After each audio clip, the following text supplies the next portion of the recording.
रूत की किताब के अंदर नयोमी कहती है, मुझे नयोमी यानी खुशगवार ना कहो बल्कि मारा यानी कड़वा और तल्ख कहो।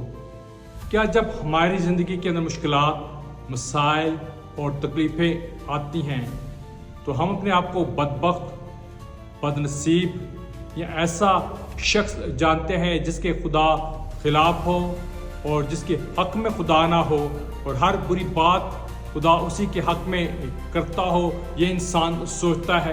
वो अपना नाम तब्दील करता नहीं।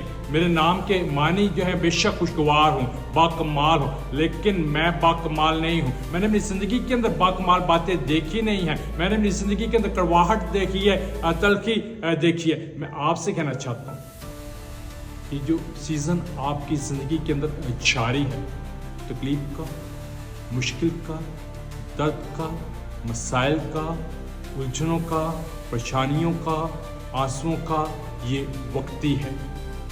अपनी पहचान को देखो, आप यीशु मसीह के नाम में बुलाए गए हो। आप ये ना सोचो कि आप नाम को तब्दील करो, बल्कि ये सोचो कि ये मौसम कैसे तब्दील हो।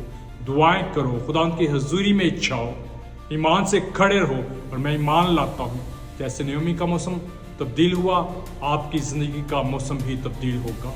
यीशु के नाम में आमीन।